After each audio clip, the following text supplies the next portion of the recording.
So I'm going to do a very short live tonight, on how men love. Twin flames. Again, I just had a wonderful reading, and how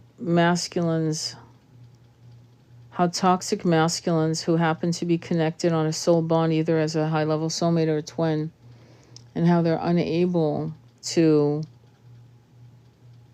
find the exit door to their own awakening. Hi, Gemma. If you could share the live, I've shared the live. If you could share the live, it'd be awesome. And so we're going to talk a little bit. I did a live last night that was pretty interesting to me because I gave you guys what is it? I can't talk. I made up stories on twin flame scenarios so you can understand the links of the Akashic records, manifestation, soul contracts, and free will. And it's on YouTube. I don't know. Some of you were there last night. And yeah, feel free to tell me, how did you like the live yesterday? Because today, we're going to be talking about how men love.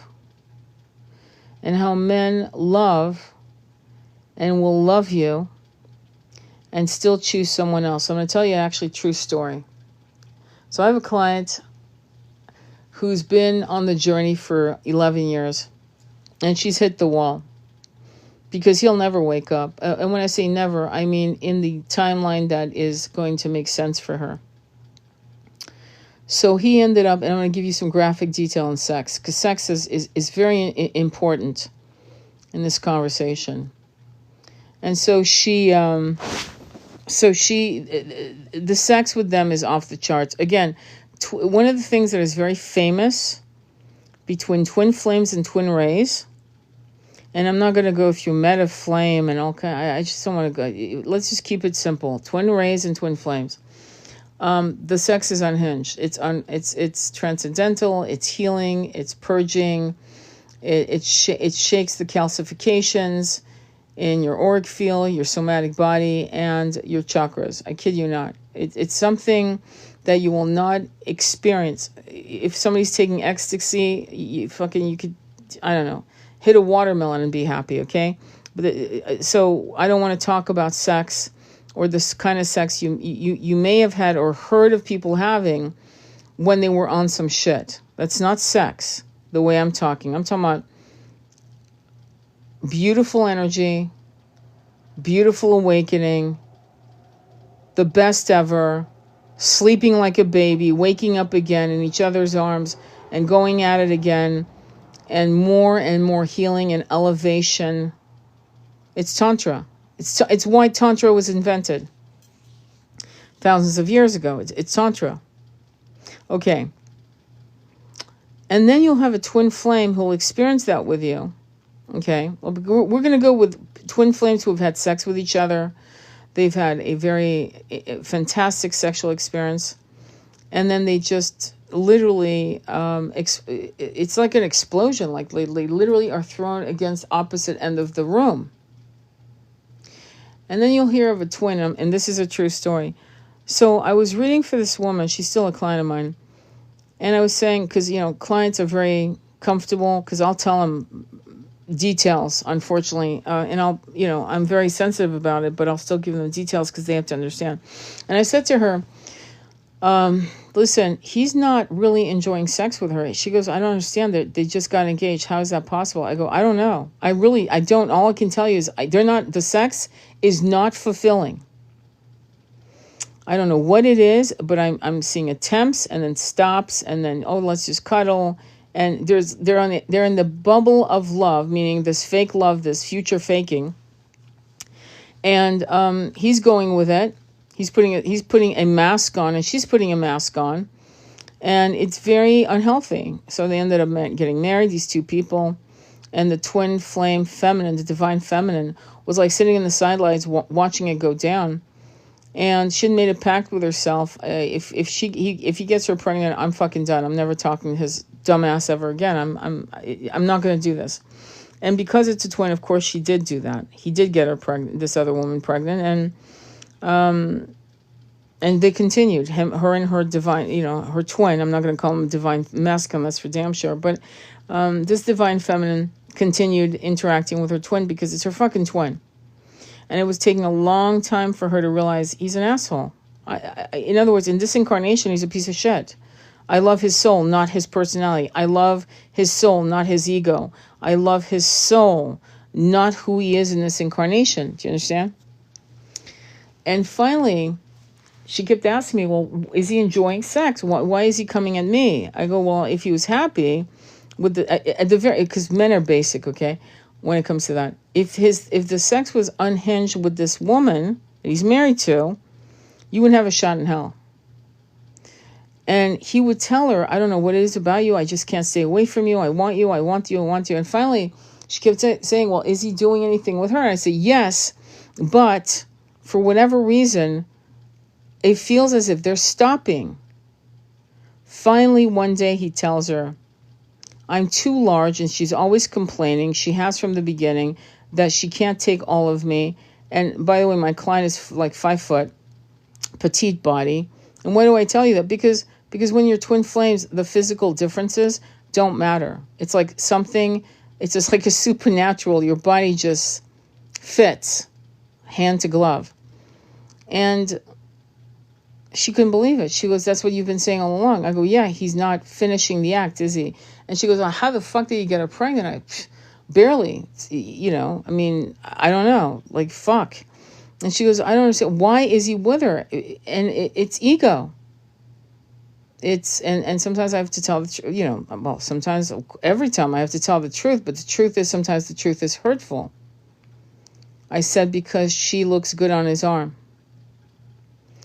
And they put their best foot forward. They never lived together because this girl was a mail order bride.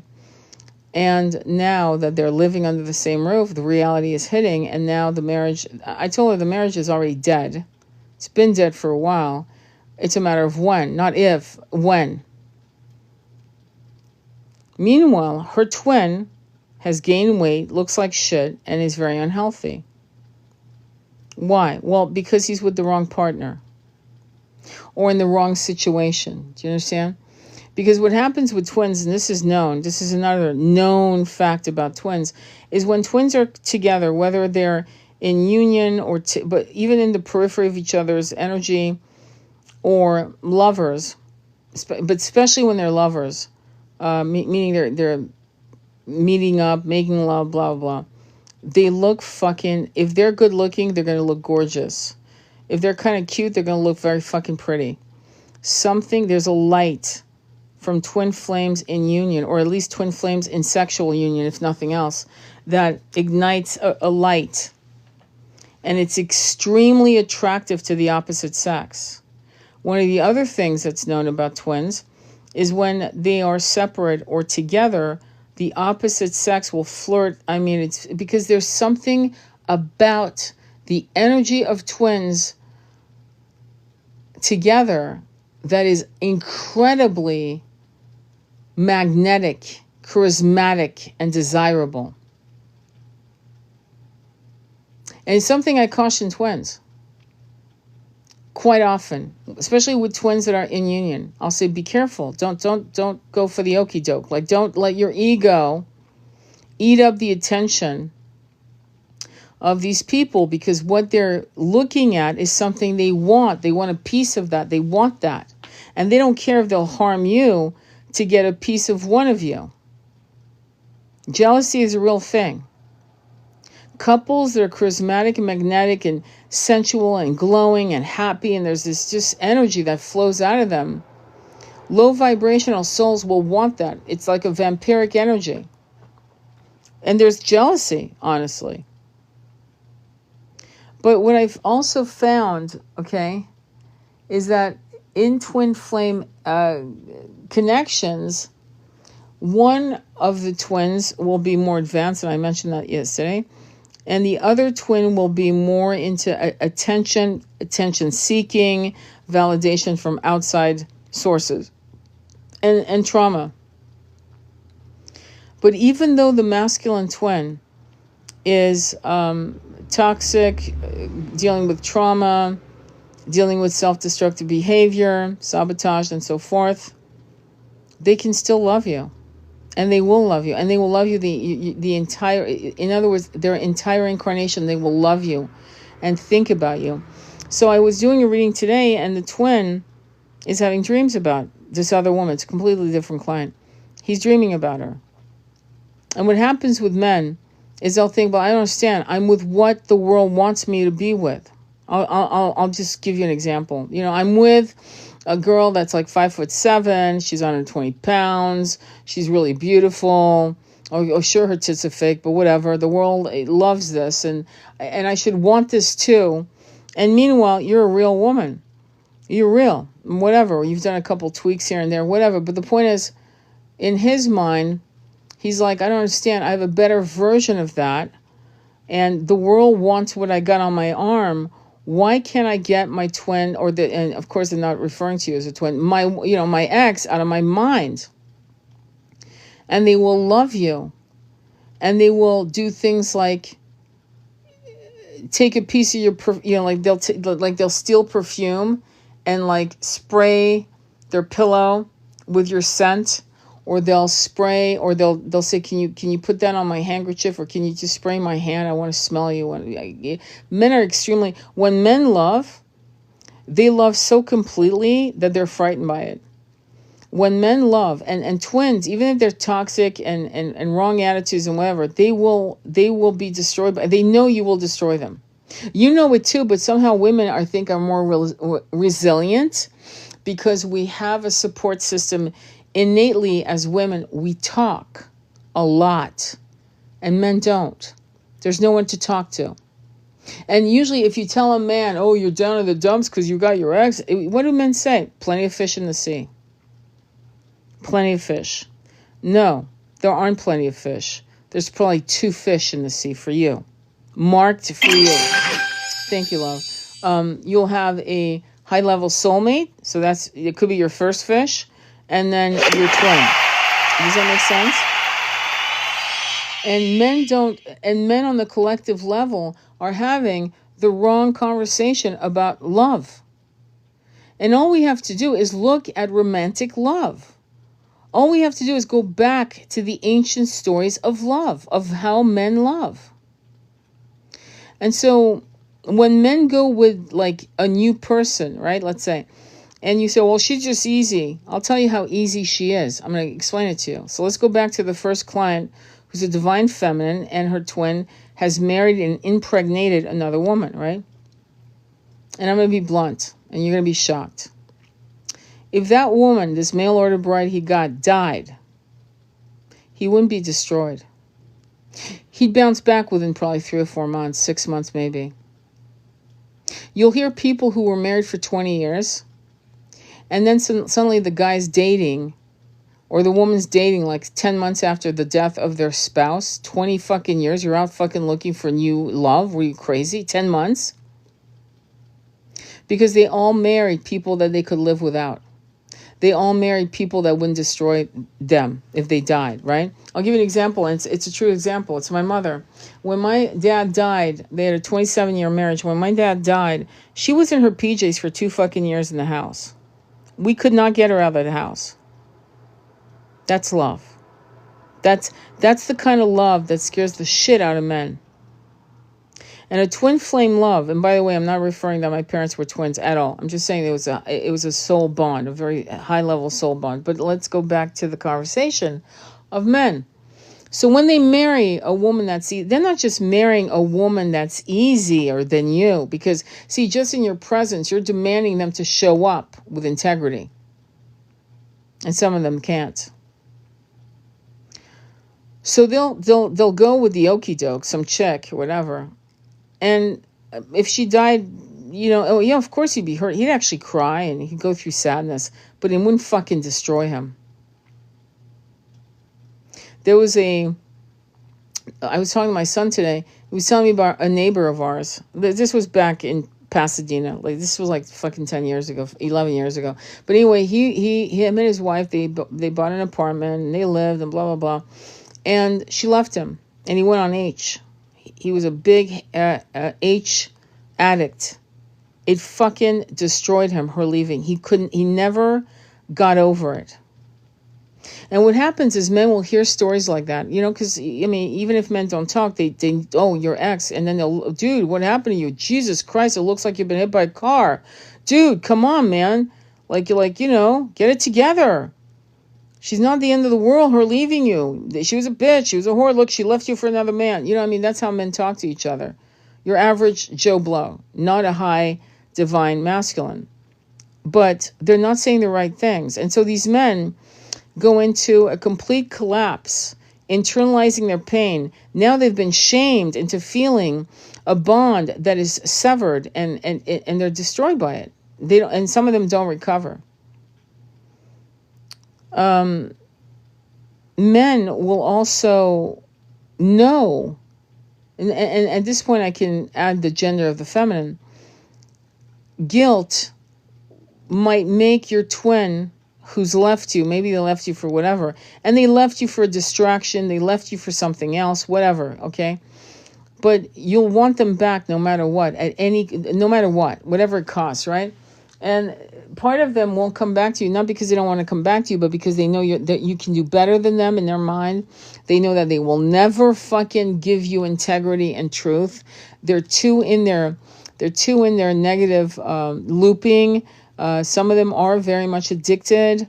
They'd rather deny that there's massive work to be done, and your presence demands integrity and truth.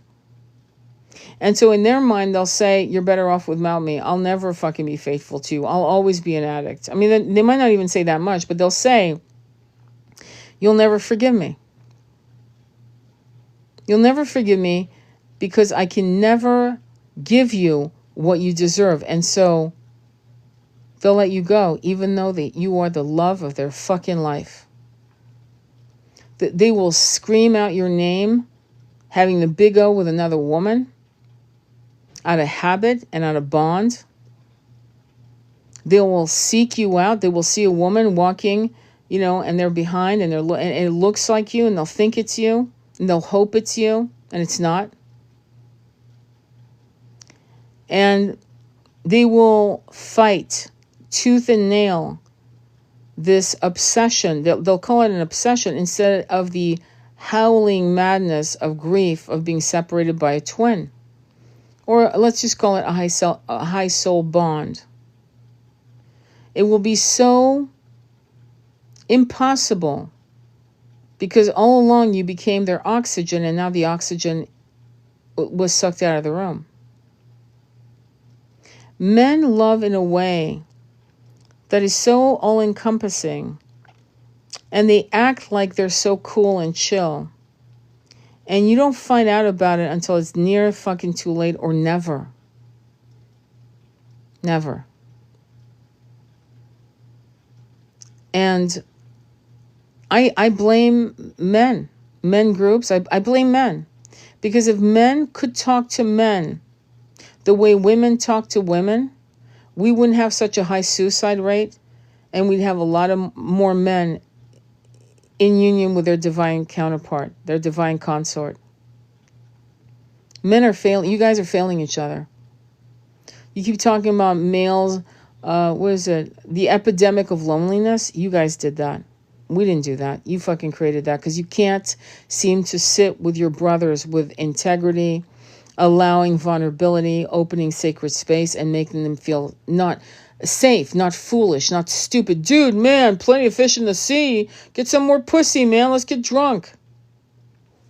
It's insane. Or you'll have Aubrey Marcuses who talk in incredible dialogue of esoteric Willy Wonka magic, not understanding half the fuck, but it sounds good, right? And about, well, man, it's like your constellation relationship has shifted into other universe. And it's like, so we've gone to an extreme of either absolute silence or absolute self-importance. Men have nowhere to go. And this is why many of us as women, we're friends to those men. We are their friends. We are their big sisters, little sisters, or aunties. Because you guys are fucking up. I know how you love. And I know how you support each other on cheating. And I know you think it's a joke. And there are more and more boy men than there are men.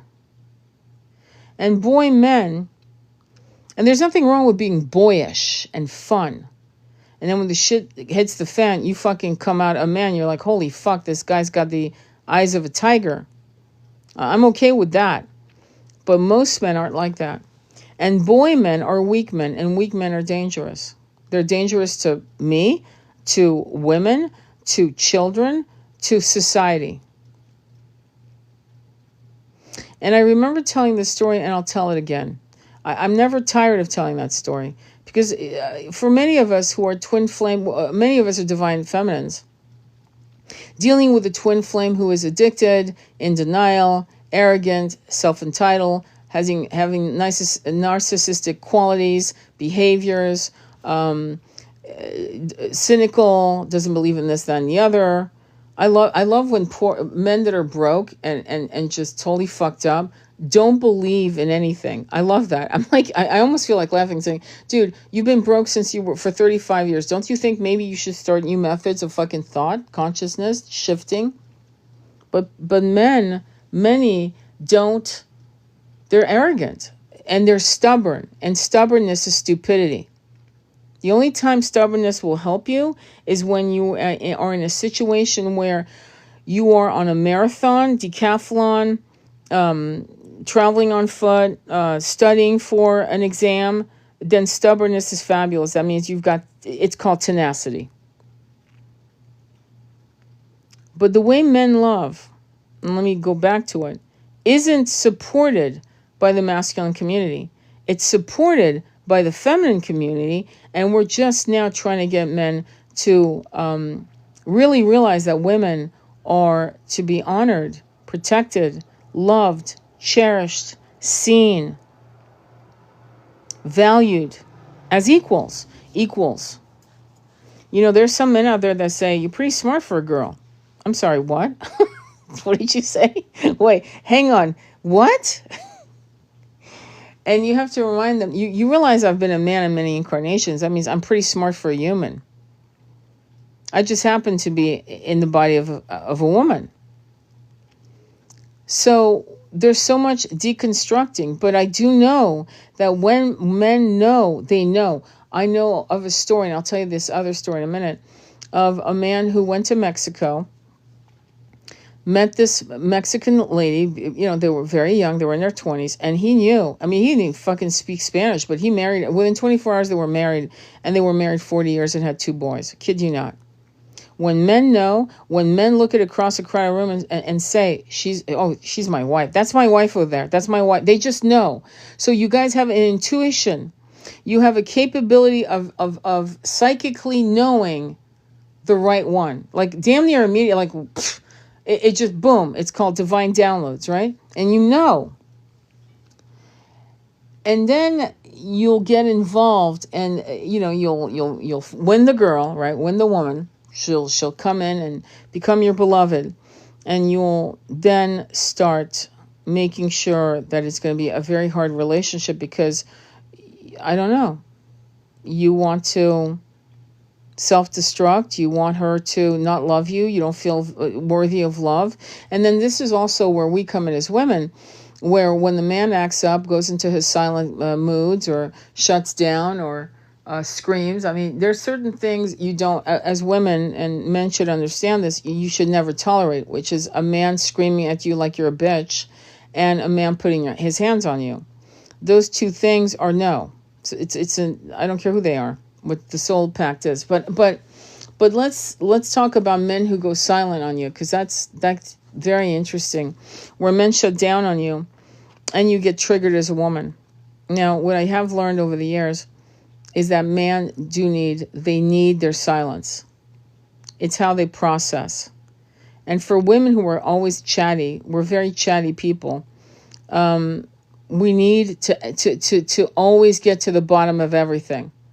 This is why when men cheat, we become the FBI, the CIA, and the KGB. We will track the bitch down and we will find out how old she is and how much she weighs. So that is not a cuckoo woman. That is your basic woman.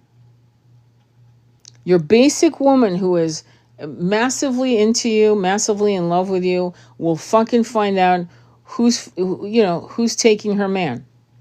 And men are always, my ex was crazy. Was she? It's because if you want her to leave you alone, right? Just tell her you're fucking cheating. Tell her you found someone else and tell her the details and she will leave you alone. Swear to God. You won't have to deal with her becoming a fucking Green Beret trying to find your business. If you let her know up front, she might lose her shit, throw the chair across the room, but she will leave you alone. She will leave. Because most women who are twins, I've noticed, aren't going to fucking beg for you, and she's not going to fucking want you to choose her if it means begging. And it's not because of pride, it's because she's not going to force you to be with her. But if you lie and you gaslight her, she will get the information on her own. So you might as well tell her. You might save yourself a lot of time. Just be honest. I fucked up, but I don't know. I think I should just go ahead and leave you because I don't think I can be faithful to you. I don't know. I don't know what's going on, but I do care about you. You don't have to tell her you love her. You probably do love her, and leave, but let her know. Esther Perel talks about this in Mating in Captivity. I'll never forget. I watched this like back in TED Talk back in 2014, I believe. And I think it was 2014. I forgot. But anyway, and she talked about people who cheat. And she said, women want to know. The lover who's been cheated on will want to know, how was the sex? Was it good? Why? How did you meet each other? When did it start? You get the picture. I'm not going to go through every question. But your job, if you want the relationship to last, if you want your spouse or your beloved to forgive you, your job is to answer every fucking question. Every fucking question. Because Esther Perel, who's an expert in this, Mating in Captivity, said that the relationship, see, because the marriage that you had or the relationship you had was destroyed. And so the relationship, if you want to build a new one, because a new one is going to be built on the foundation of the dead one, the one that you created, which it got destroyed because you went off with someone, needs absolute radical transparency, truth, revelation, realization, and apology. And what most men do is just say, you're crazy. You let it go. Get over it. Get over it. Hang on. What? There are women being cheated on because they're sick. There are women who are being cheated on because they're pregnant. There are women being cheated on because just for the fuck of it. There's a movie that you really should watch. It's called Revolutionary Road. And I really don't like DiCaprio at all. I hope you all ban him, but boycott his dumbass. But the movie's fucking brilliant, and it's based on the book called Revolutionary Road. And the one thing that you men all do that to deflect the instinct of the high priestess, aka divine feminine, is that when a woman says, "Are you seeing someone?" I've even actually talked to a detective a long time ago on that, friend of the family, and I said, how do you know?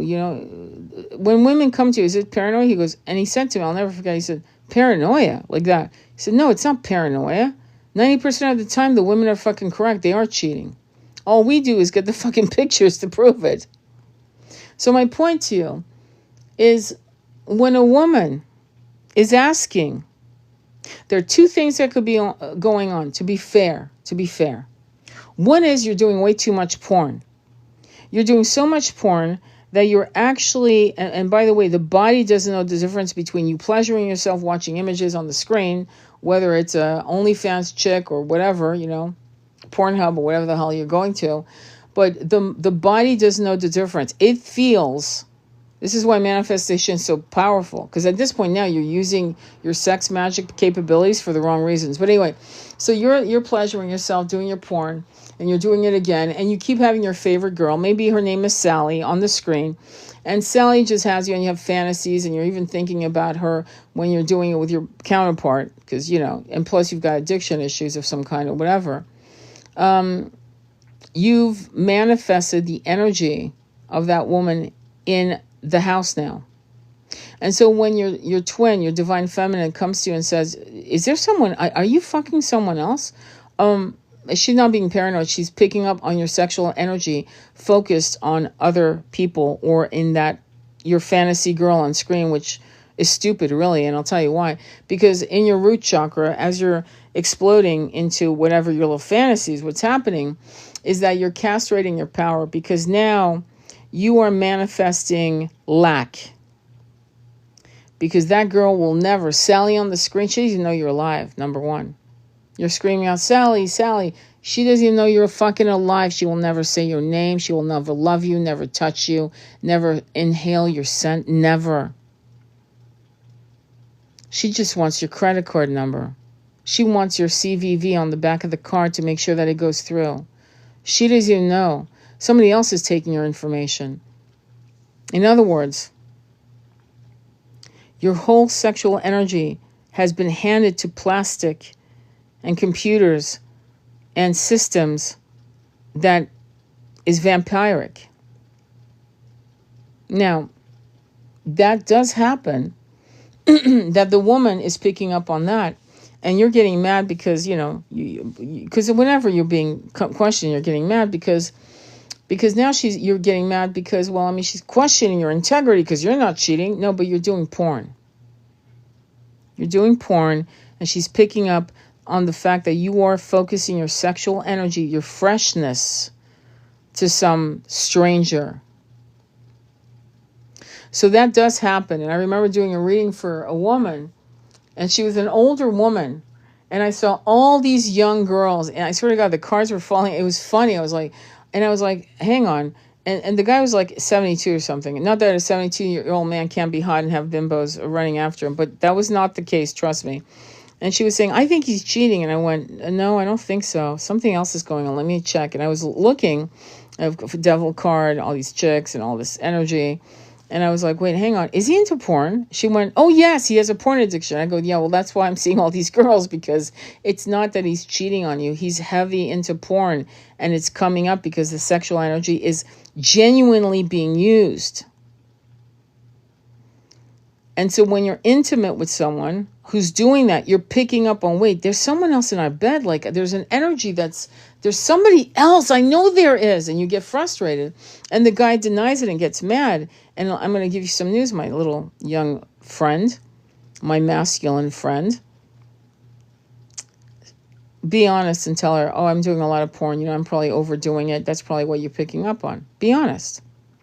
Women are good with honesty. They hate lies, and they hate you deflecting, and they hate your anger, and they hate your bullshit. Just fucking tell her, yeah, I'm doing too much play. And then, of course, the second situation is when a man is emotionally flirting and getting involved emotionally and or sexually or, whatever. But there's a lot of flirting, and your woman who's connected to your root chakra, is connected to all your chakras, especially if she's a high-level soulmate or a twin, will know there's another person in the room, energetically speaking. And if, again, you're actually having an affair, they'll fucking know. It's stupid to lie. And it's really, and this is what's dangerous, and you guys don't know it, but if you actually start fights with your woman when she's asking you a straight-up question, are you doing it? Listen, don't start a fight. Don't start yelling and screaming and losing her shit because she got you in a corner. You're better off trying to calm her if you're afraid, because most likely you're afraid of telling her the truth.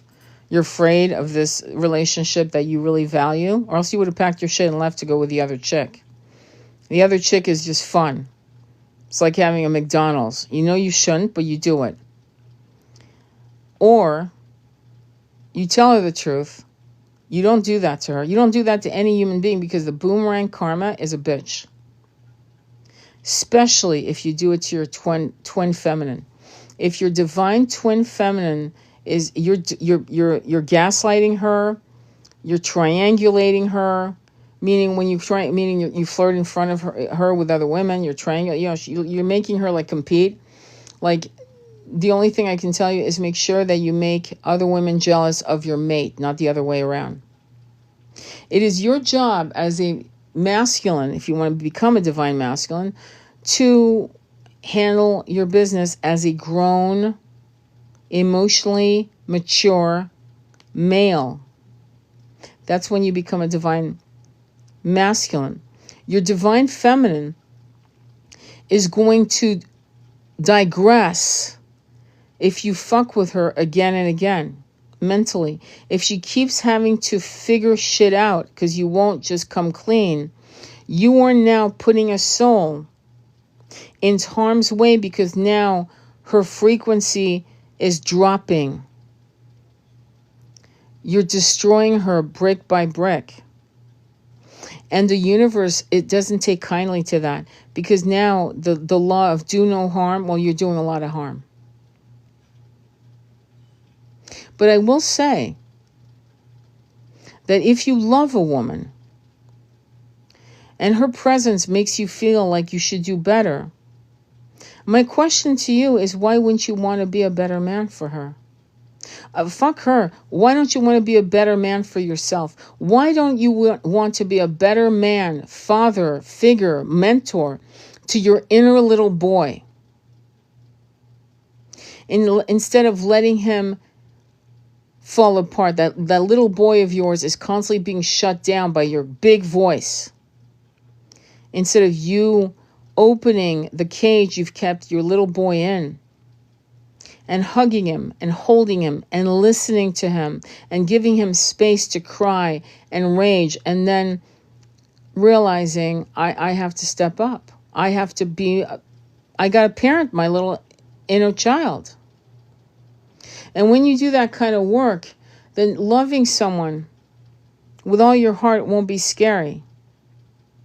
Not to mention, why won't it be scary? Because most likely you will love the right soul, not some damsel in distress. And another thing that most men do, and this is why they get fucked over, they'll fall in love, and I think they fall in love with a statue, an image. They fall in love and they'll go after damsel in distress. Oh my God, I don't know what to do. Can you pump my gas? You know, that kind of chick. And men love bimbos, because I'm going to call them bimbos. I know it fucking triggers people. And I love that it triggers people, because it's like, because if you're not a bimbo, you don't have to worry, right? And by the way, it comes in a male gender as well. But anyway, women like that will betray you. They'll scar you, use you, beat you, take your money, cheat on you with your best friend, your brother-in-law, your father-in-law, your fucking father, your uncle. And you would have put all your emotion, your heart, your soul, your blood, your sweat on a woman that's a damsel in distress. And the irony of twin flames and high-level soulmates, but typically twin flames, is they're badasses. They're fucking high priestesses. They're not damsels in distress. They don't need you to live. They want you. They want to be with you. But they're not doing it because I broke my nail. Can you please change my tire? I just don't know how to find the number for AAA. Do you understand? They're badasses. They're Amazons. They're Shakti energy. They are Shiva. They are the perfect counterpart to Shiva. They are. Do you understand? Maybe you should learn about fucking the counterparts of the ancient gods and goddesses in the Hindu mythos. And I don't know. This is why I did a post called Yeshua is the divine masculine template. Find a mentor. Yeshua is a perfect template. You will never love the wrong woman if you are taking care of your business. And the thing about it is that some men do get abused by fucking abusive women. Financially abused, and so on. I had a client.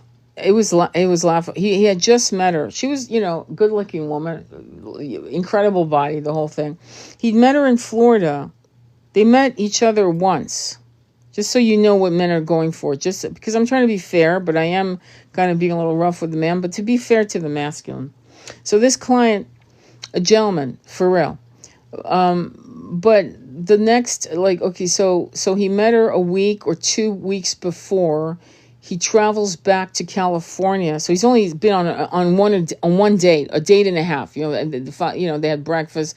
They didn't even have sex, just to be clear. And it was her birthday, and she sent him a picture of a $1,500 bag saying, "Can you buy that for my birthday, please?" He was like, I was reading for him. I was doing a session with him when it happened. I went, "What?" He said, "No, look." And he sent me the picture. I went, "Wait, hang on. Is she fucking crazy? She's asking you for a handbag?" So anyway, that's what men are dealing with. And I think many of you know that. But you men are fucking, you're opening yourself up to that.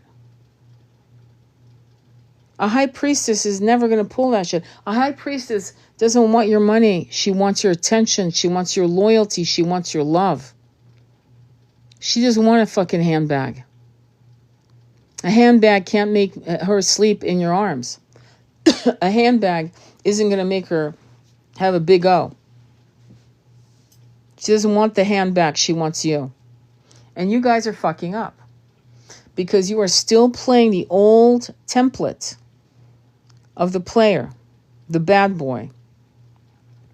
And you think it's, what a man is. A man isn't what he does with his wing. A man is how he controls himself. You know what a flex is for me? And I've seen men say it, actually. A flex isn't getting laid. A flex isn't having, like Will Chamberlain, like 1,000 women. I forgot. I should be, that's gross. It's like creepy to me. Body count is body count. I don't care if it's men or women. I really actually don't care. A flex is having being married to a woman that you love. She's your high-level soulmate or twin. And she's good looking, you're good looking.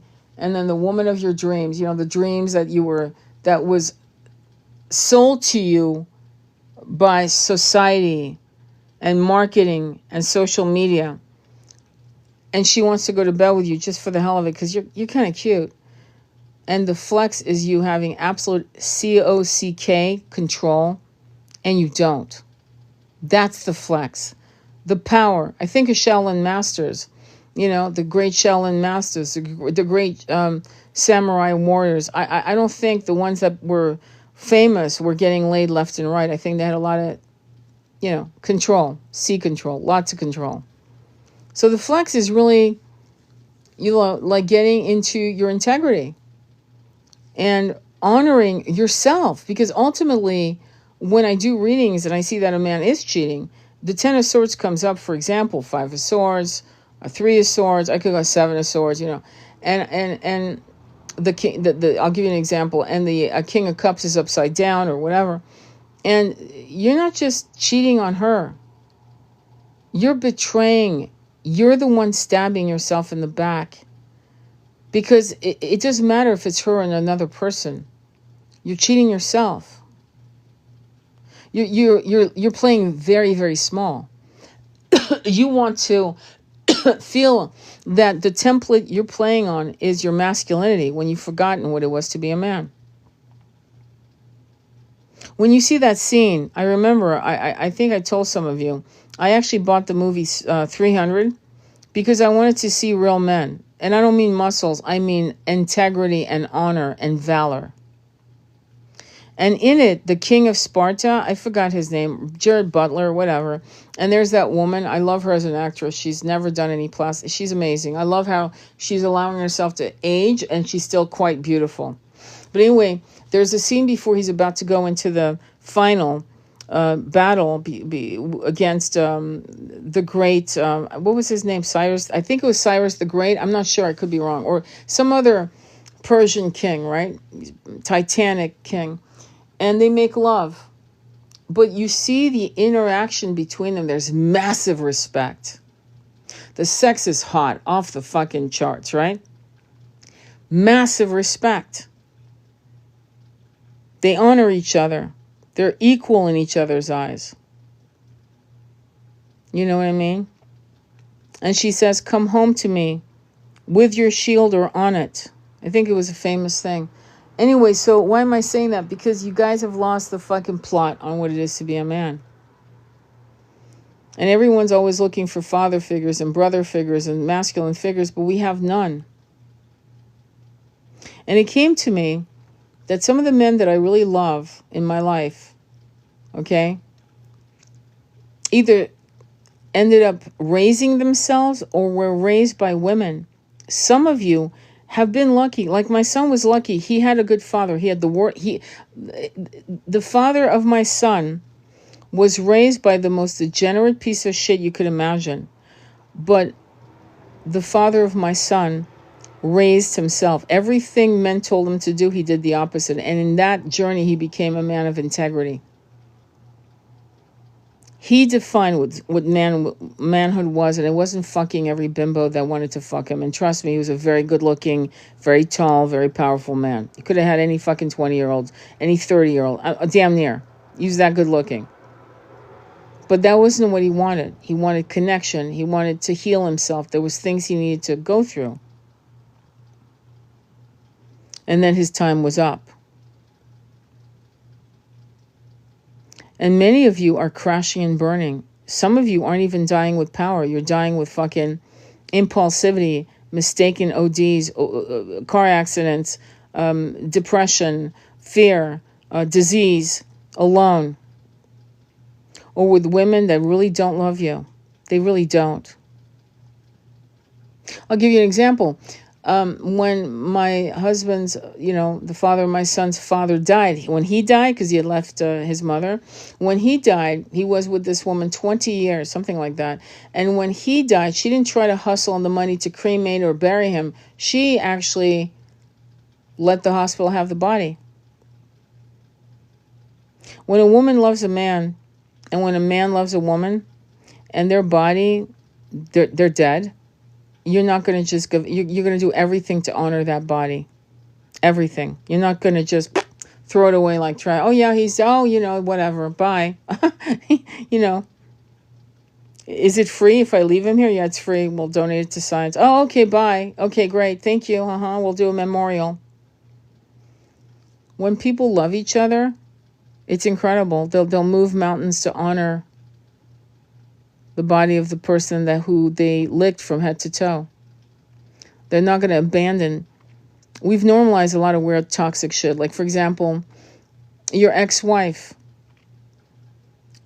And you want to hate your ex-wife, and your ex-wife hates you. I'm sorry, how are we normalizing this? Unless there was massive abuse. I'm talking about physical abuse, narcissistic abuse, and you're raising children with difficulty. Unless that's your story. We should normalize hating each other's exes. That should not be normal. It should not be normal at all. We should be realizing that this was a person that we once loved as a lover and now we love as a sibling. We want the best for them. But I think my whole life is about how men love. And what I find sad, and it's very sad, and you guys need to really understand how women love. But first, let's talk about men. You will love a woman from afar. You will put distance between you and her because you're afraid of failing her. And in putting distance between you and her, you are failing her and you're failing yourself. No woman is going to ask you to do a 180 in a week. The journey of healing and excavating pain and trauma and basically imploding like a phoenix and rising again is something we women are very good at, and we can teach you how to do it. You don't have to be fully healed to choose your twin. You have to be willing to heal. Willing. And my question to you is, here we are in the 21st century. Here we are during the ascension time. Why would you want to keep playing these old, barbaric, deviant 1970s madman, or like this combination of man from the 50s and 1970s Playboy Mansion bullshit? Why do you want to keep playing these templates? For what? For what? Or follow idiots like Aubrey Markey or Marcus, or follow Andrew Tate and his 10 bimbos on the payroll. That's not success, and that's not success. Why is there such a hate of women that you are actually watching men get excited over real life robots being available to become partners? How is this why are we normalizing this? It's one thing to have little chats with ChatGPT. It's another to go to bed with a robot. This is not okay. And you're playing in the hands of the 1%. They want you like that. They want you stupid, disengaged, lobotomized, and neutralized. They want you. They don't want you to be the king of Sparta and his men who love their women with honor. They don't want kings of Sparta. They don't want kings. They want bots. And they want bots through pharma, through porn, through addiction, and through your fear of being so afraid. Yes, if the woman fucking dies, it will destroy you. You're damn right, and you'll survive it. Somehow you'll survive it. There's a great part in Lady Chatterley's Lover. It's a nurse that comes into the house to take care of Lord, whatever the fuck his name was in the book. I forgot. It's been years. But she tells Lady Chatterley that she had a man, her husband. And she said, once you have a man that warms you to the marrow of your bone, you'll never need anyone else. And apparently the guy was a miner, and he died in the mine cave-in. And she was telling Lady Chatterley's Lover what it was to be loved by a man who loves you so completely that he feeds you for the rest of your life. Iman is a perfect example with David Bowie. She doesn't want any other man. When they say you're the widow of David Bowie, she says, no, I'm not. I'm not a widow. I'm still married to him. Because when a man loves you so completely, you don't need to go hunting right after. Oh, it's been 3 years since he died. Let me go dating. You don't need it. You're like looking at your life going, I'm on my next chapter. I'm not saying that's for all of you. I'm saying when a woman is that well loved by a man, that means that men can love you to the very marrow of your soul. And less are we seeing that happening. And more are we seeing the dissolution and destruction of the divine couple through gender wars, celibacy. And I'm talking about celibacy at an age that should not be happening. 20-year-olds, 30-year-olds, 40-year-olds, 50. What the fuck are you guys doing? Should be waking up at 6 a.m. in the morning, being, you're like spooning each other, you're like cuddling each other. It's like 6 a.m. in the morning, and who's going to make coffee? Your turn, my turn. P.S. I love you type of shit. The movie P.S. I love you. Sweet shit like that. And I feel as if women need to know there are men out there like that, and men need to have the courage to love like that. I know women have the courage to love like that. Women who are twin flames. Women who are high-level soulmates. Women who are on the journey of their own spiritual evolution. But don't fall for the trap of these fucking chicks that, I don't know what to do. I twisted my ankle. Can you help me? Like, if that's what you want, you reap what you sow. You're going to have a woman that's going to rip. She's a barracuda. She's a black widow. But she looks like a little deer. I'm just going to save her. men have this innate desire to save, to be of service. Be of service. Learn to love completely. Instead of like going through this weird illusion that you're of importance because you're saving a woman that's playing you. But she's so feminine. Well, what's interesting about women who are twin flames and high-level soulmates is that when you love them well, their whole Shakti energy, they become that incredible soft geisha, Shakti, high priestess, massively, massively feminine. Because you made them feel safe. They don't have to play masculine games to survive because now you've made them safe and now they ooze femininity. It's not fucking put up to attract the bees. It's real, it's genuine, and it's for you, my fine young masculine friend. It's for you and no other man.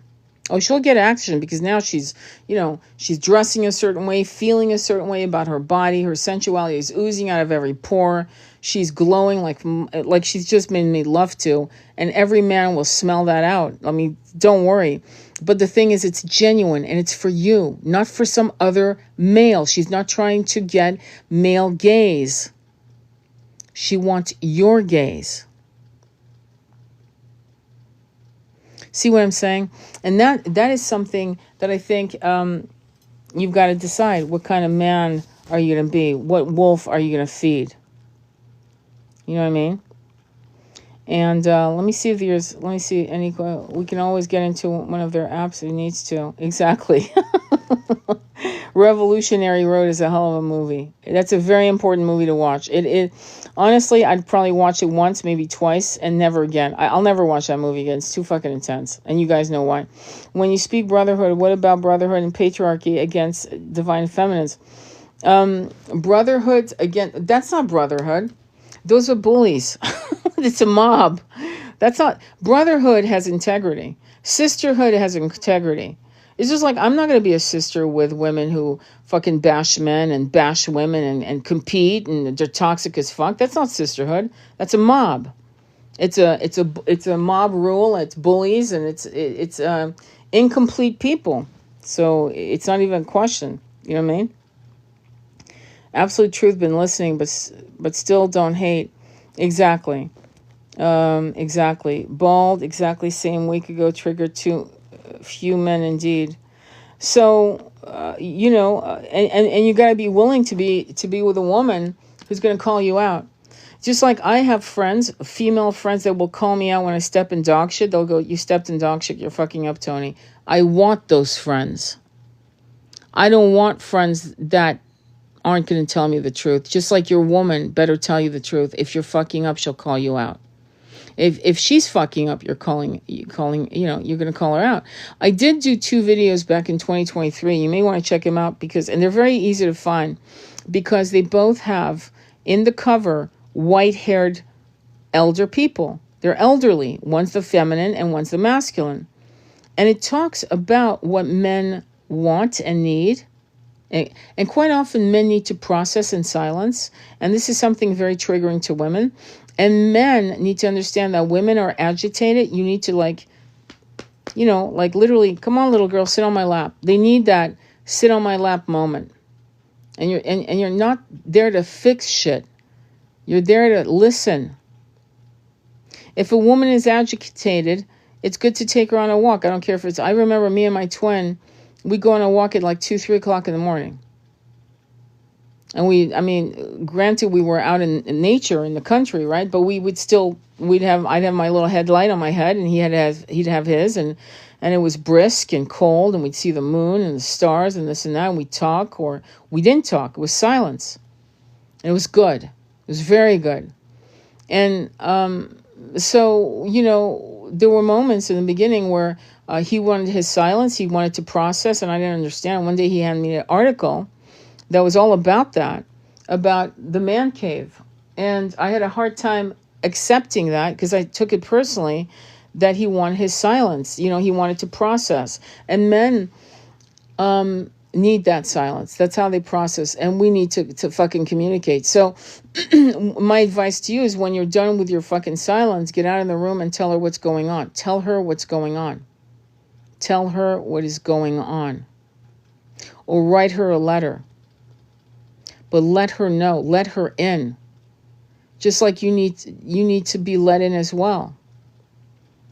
Her loyalty is unsurpassed. She will wait for you. I've seen them. I do this for a living for years.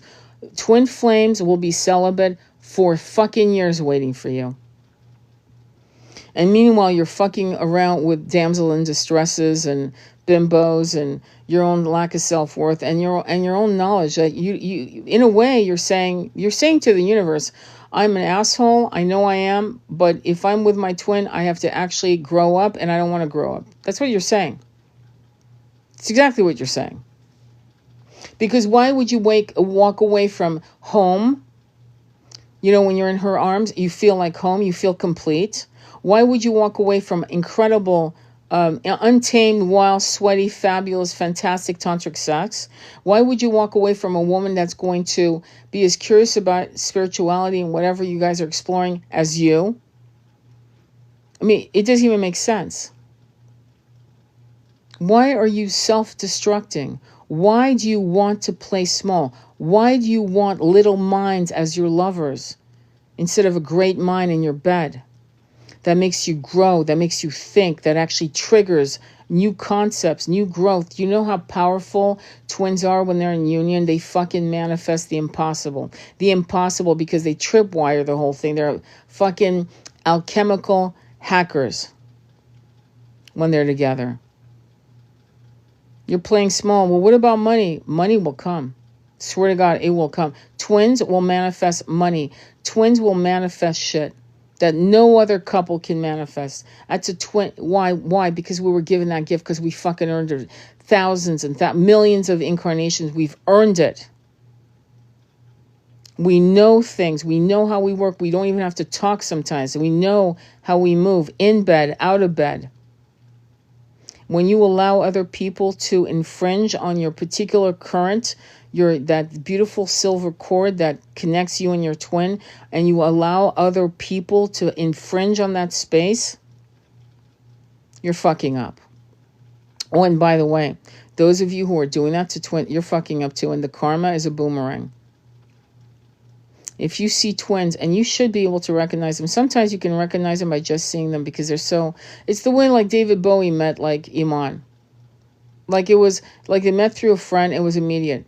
I'm not a big fan of George Clooney anymore, though, you know, because of what happened with a couple things. But him and his wife, I forgot her name, Alma or whatever. She's a human rights attorney, which is, I don't believe that either. But anyway, the way they met, the way you can't take away the truth. They look at each other like they're still in love. They look at each other like they're in awe of each other. So you can, on the city streets of this world, or wherever you are, you will recognize people who have an incredible, tight, beautiful bond. And they are magnetic and charismatic. You'll want to be next to them. So I don't understand why you would choose a mediocre partner over your twin. That's still, or at least at the very least, a high-level soulmate. Okay? Some twins are so toxic, they're beyond repair in this incarnation. And I'm going to be honest, beyond repair. Now, my video yesterday said a couple things. I shared some caveats. Go check it out. I'm not going to repeat it here because this is another live for another purpose. And the purpose is for you women to realize that, yes, he does love you. Yes, he's dreaming about you. Yes, you fucking haunt him, and he can't figure it out because probably you're not the most beautiful woman on the planet, and that's also what shocks him, because he should be liking that girl that looks like Bo Derek at 20, but he's thinking of you. You know, we have to be honest about shit like that. You know? Or you're not his type. He didn't think you were his type, and now you are his type, and now he's looking at women that look like you, and then he thinks of you. And there's a part of, and some masculine twins resent that. In fact, quite often you're called a witch. because he feels possessed. And his ego is he's frightened. You're frightened, my friend, my young masculine buddy. You're frightened because you feel like you're owned. But it's a mutual dance. It's not exclusive. She's not fucking going to try to fuck you over. The women who you think are simple-minded, they're the ones that you should be afraid of. They're the ones who will fuck you up, prevent you from seeing your kids, lie about what you've done to them, or all kinds of shit. A real high-level soulmate or twin, a real woman that is a soul bond will not fuck you over unless she has found out that you did something really harmful. Unless you humiliated her and she has a revengeful bone. But what's interesting about twins, and in particular the twin female, and it is a characteristic that we share, is that you will be mad. You'll actually bond with a girlfriend in trying to come up with a revengeful act against your twin, and within like a day or two you'll wake up going, I don't understand. Why am I forgiving this piece of shit? He fucked me over like really bad. Why am I forgiving him? But I am. I'm not going to do that. I'm not going to put him on ice. I'm not going to do some spells, some voodoo tata doll spells to make sure he never can, make love to another woman. I'm not doing any of that. I don't know what the hell's wrong with me. Why can't I want revenge, but I want to see karma, and yet the twin flame feminine can't. She can't. She will forgive you in shit that if you were just a basic dude she had dated, you would have been long fucking gone. She would have thrown you to the curb so fast your head would have spun. She forgives you. The impossible. Every time you break up and you come back together, I don't care if you break up for 3 days, a week, a month, a year, 3 years, it's better. The connection is sweeter. The connection has more depth, more transparency. This is known in the twin flame. The connection is sweeter. The connection has more depth, more transparency. This is known in the twin flame community. If that's not what's happening with you, are you in a twin flame journey? Seriously, that's the question. Because every time you break up and the universe wants to break you up, like I was talking to a couple, twins in union, and in this case he's a more advanced guy and she's more like cynical and trying to figure it out, kicking rocks, this and that. And he said to me, do you think because I'm more advanced that maybe we should separate, until we can grow? And I went, are you fucking kidding? No. I said, absolutely not. Are you living together? Yes, we are. We just got back together and we're doing this and that. And I said, no. When the universe feels like one of you is fucking up too badly, the universe will break you up in ways that will make your head spin. You'll go, what the fuck just happened? It'll be something like this. I'll give you an example. It'll be, and this has actually happened to one of my clients. During COVID, they went to the Philippines, and a parent died. Their Filipino mom, I think, or whatever, died. And now suddenly the house was in probate. There was shit. There were wills to do. There was extended. In other words, a trip that should have taken a week, she was there for months. Her and her twin were in separation. And I think she came back for a trip for just like a week and then had to go right back to the Philippines to finish business and was gone for months and months and months. When the universe wants you to be in separation because there's stuff that you need to learn away from each other, the universe will conspire. There'll be a death, a job loss, you'll be stuck somewhere, and you'll go, you've got to be kidding. It'll be lack of money, unable to travel because you're not healthy, you broke your leg, you can't get on the plane, train, whatever. I'm not joking.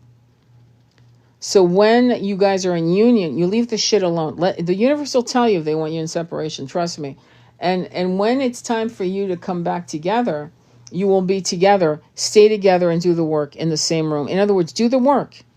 You can still go and do certain things of your healing and self-realization work on your own. I mean, I'm sure you can go to different rooms. You can go outside. But don't start kicking rocks on separation. That's a bad idea. Bad idea. be aware that when you're put together, again, that they're saying you're ready. There's some things you still have to learn from each other, and that's it. You know what I mean? So, Australia, how cool is that? So, any questions or comments? Well, I'm seeing some questions. Divine Feminine, so true. Oh, hey, how are you? Divine Feminine. Our eyes hypnotize each other. They feel otherworldly to look in. They burn in a beautiful way.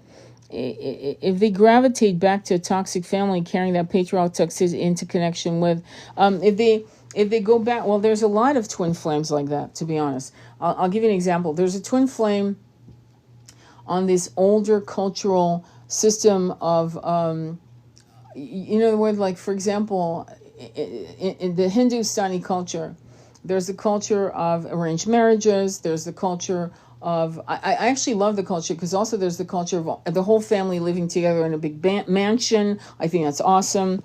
But some of the negatives is that they do everything the family tells them to do. Okay? And that's bullshit. Especially if the family is toxic. And I'll give you an example. There are certain cultures, and I'm going to give you an example of how toxic it can get. Certain cultures where the mother, right, she's like 70 years old or 65 years old, and she has cancer, right? And none of them will, the doctor will be told not to tell the mother who's 65. I mean, it's her body, her choice, right? You would think. But the family will surround this person and not let them know that I've heard this story 3 or 4 times already, and I've heard it also through the grapevine of other friends, where they don't tell the person they have cancer. The person doesn't even know they have cancer. They have no idea. And why is that fucked up? Well, because the person who has cancer, especially if they're not going to survive, right? They need to know so they can start preparing. So they can start purging things, saying thank you, saying I'm sorry, forgiving. I mean, there's a process, okay, that you start the minute you're diagnosed with something that you have probably a 50-50 chance of surviving. It gives you a chance to fucking do some things, to think, to set things right. So the problem with toxic families, and especially if you're aware you're in a toxic family situation, your loyalty is being misused. I'm not saying don't be kind to your family. I'm not even saying ghost them and never talk to them again. I'm saying don't let them make decisions on your fucking life. That's all I'm saying.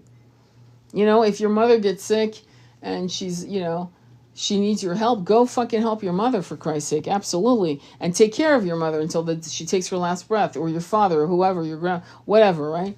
But certainly do not let people whose life you don't want to emulate, don't let people whose life you don't want to emulate give you advice and direct your life.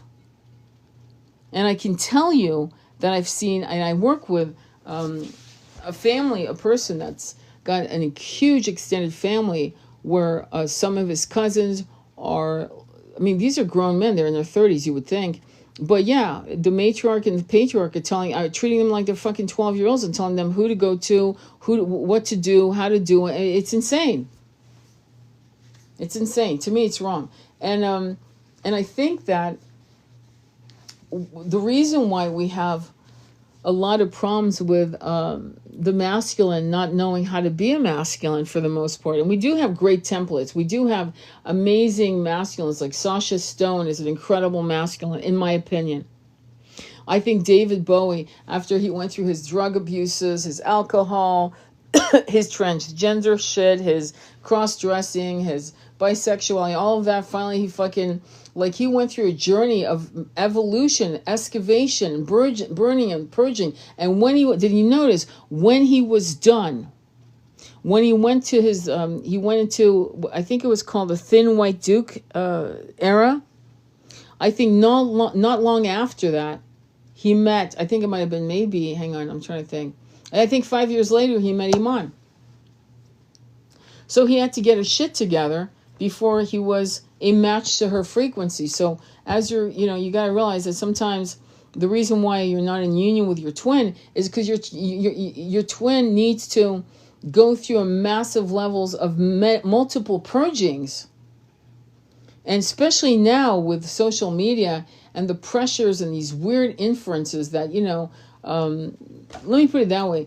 Certain people's journeys, sexually or otherwise, are not meant to be your journey. Just because people are doing it doesn't mean, oh, well, maybe I should try. No, the question isn't maybe you should try. Is this speaking to your heart? Does this inspire you to do X, Y, and Z? If the answer is no, and you're being influenced because a lot of people are doing it, so there must be something to it, you're going down the wrong path. So sometimes the separation with your twin, for example, isn't that you're fucking up. It's that your twin needs to do the massive purging and clearing of toxic, weird ideas of their reality and what manhood is or femininehood is alone, away from you. Because it's going to be way too painful for you, number one. It's going to eat up a lot of your time, number two. And number three, they have to do it on their own anyway. They have to find themselves out of the catacombs of their minds and confusion. So twin flames, like I said, twin flames are probably the only situation where you hear of people who have this incredible telepathic, sexual, ancient love where they break up and reunite a lot. It will happen again and again. It is the weirdest phenomenon.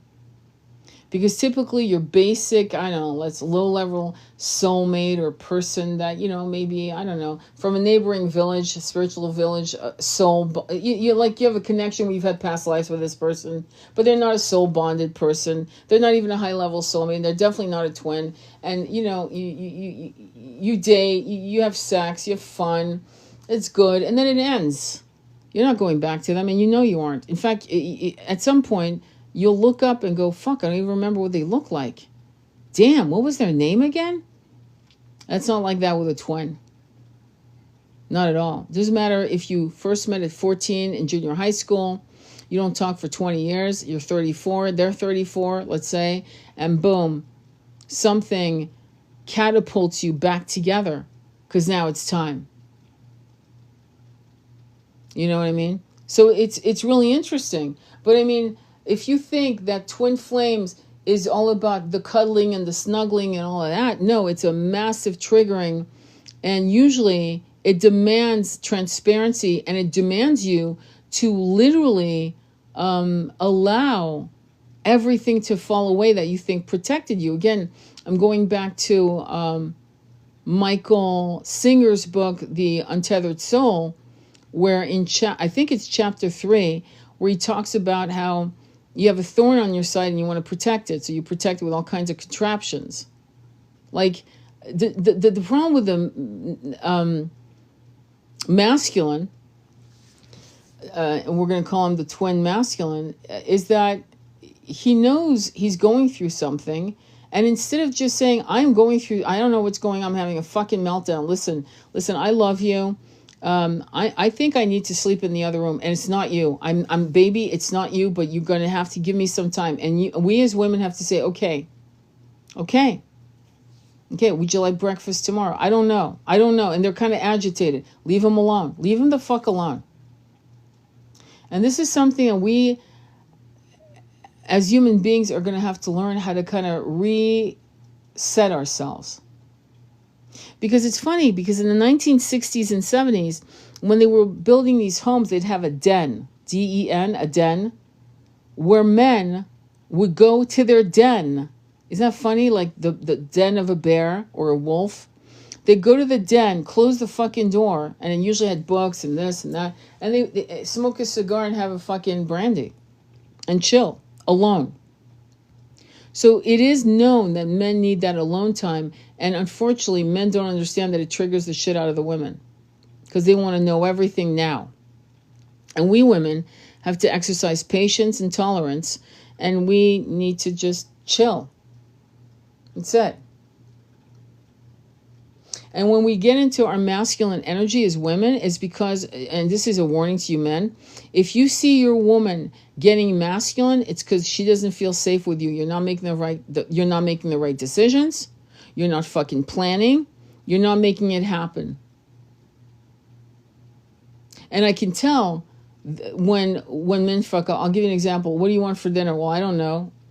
Be a man. I want fucking ribs. I'll go get them, baby. Let me get some ribs. What do you want? Chinese food. Okay. I'm going to order you some Chinese food. What do you want? Chow mein? Yeah. Okay, great. I'm going to order you some Chinese food. What do you want? Chow mein? Yeah. Okay, great. I'm going to get you chow mein. We'll have some pork ribs. And I'm going to get some sushi.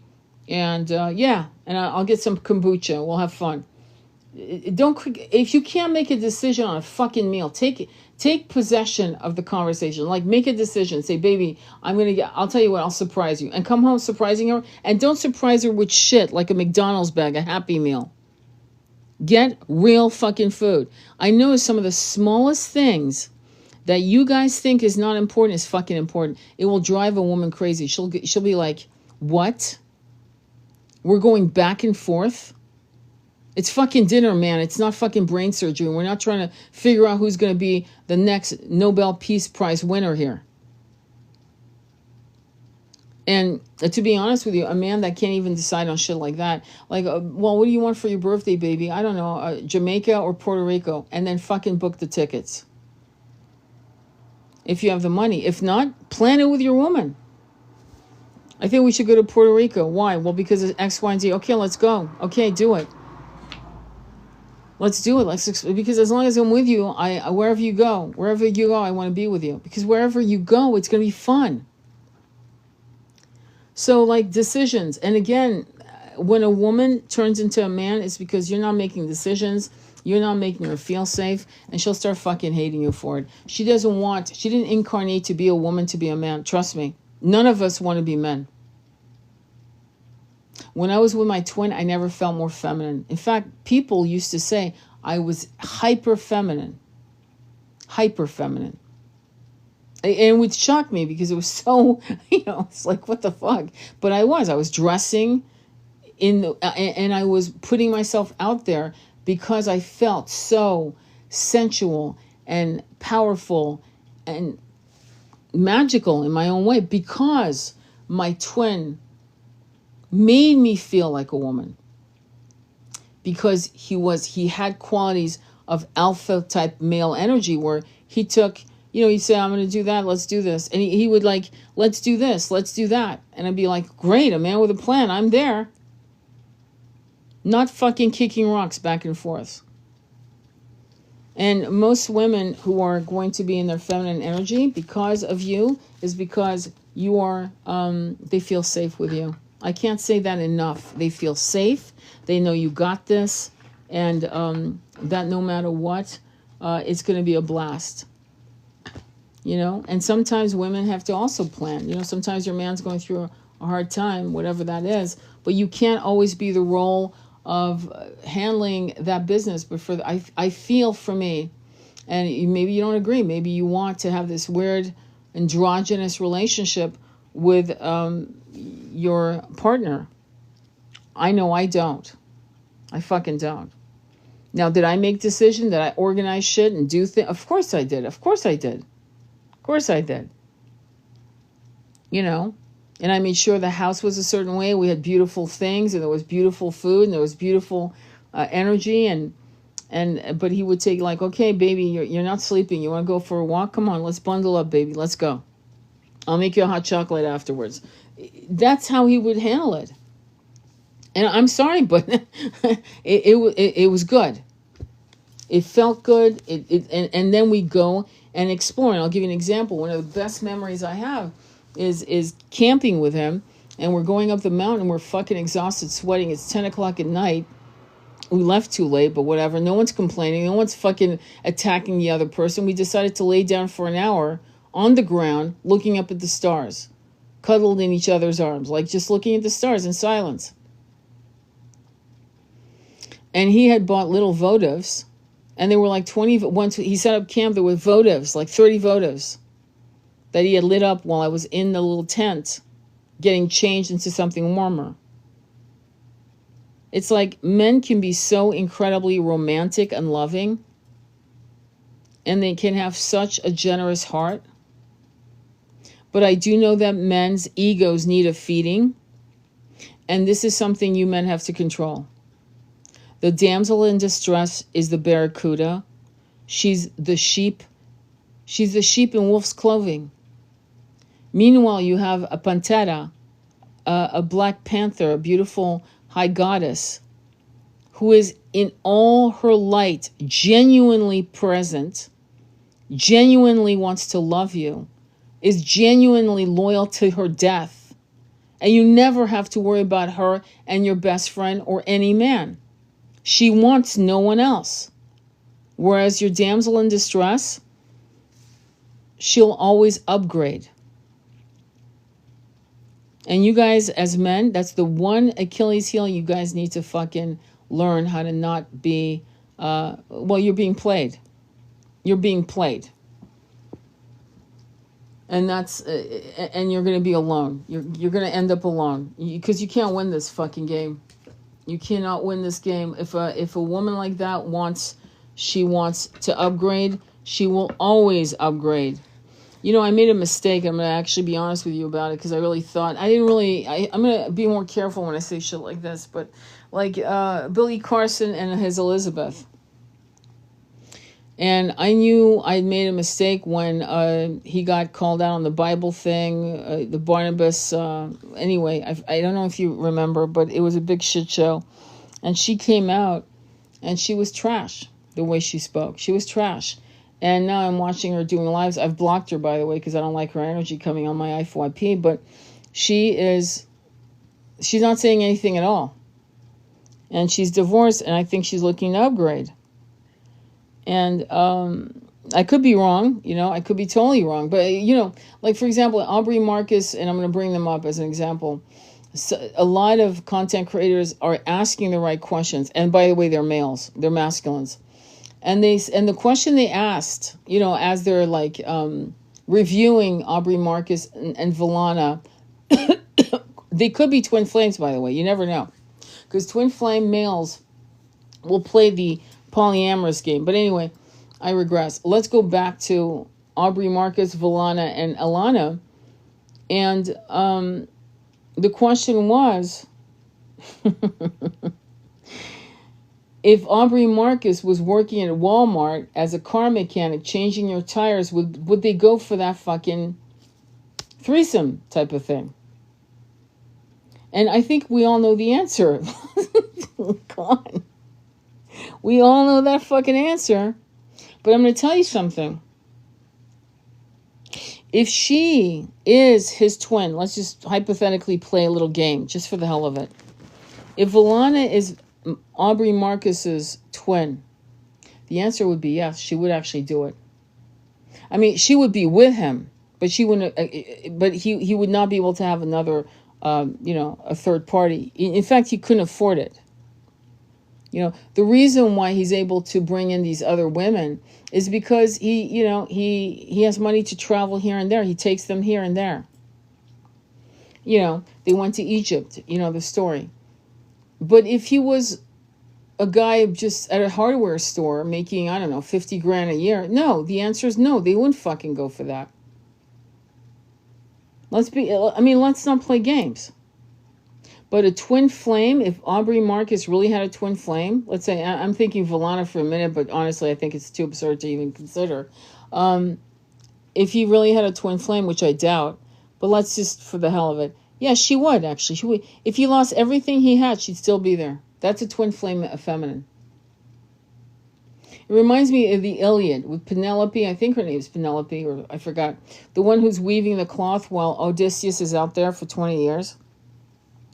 She doesn't want any other man. She's waiting for him. 20 fucking years. Has no idea if he's dead, alive. No clue. But she's waiting. That's a twin flame feminine. Doesn't matter if he's a king or a pauper, she'll wait. And women are starting to stop. They're not going to do this for much longer because it's actually destroying them. Not to mention we're on the ascension now. And with the ascension, we need twin flames and activated mission. whether they're with you in union or not, my fine young masculine. We do not have time to wait for you.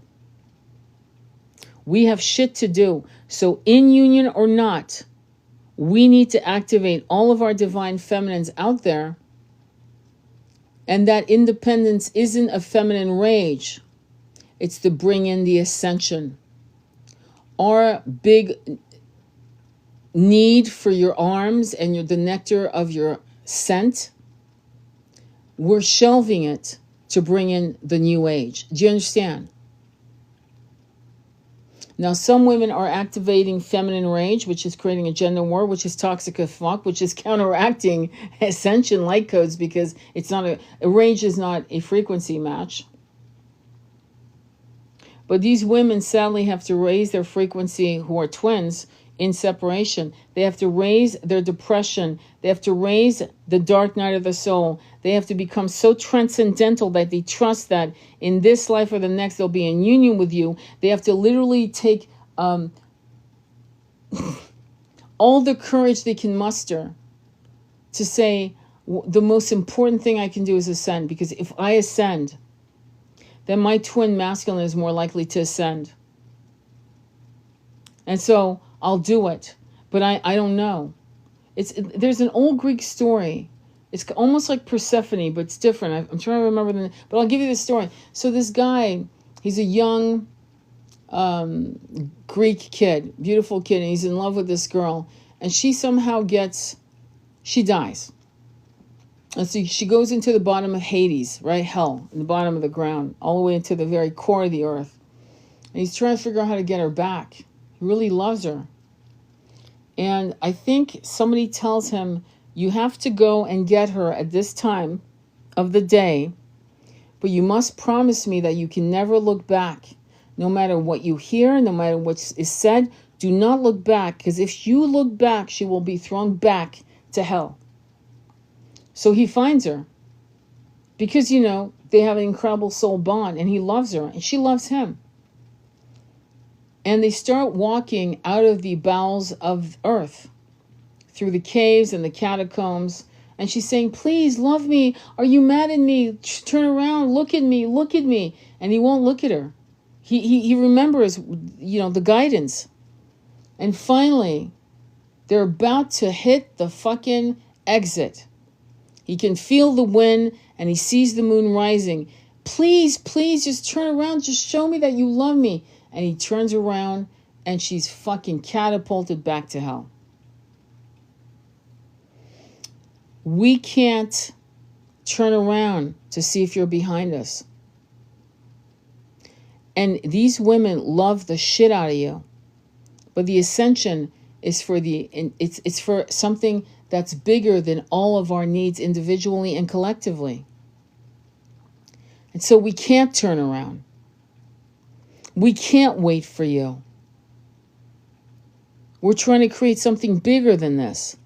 We're trying to create a world where your ascension it's in the bag. Because once this infrastructure collapses and 5D is now reality, guess what happens?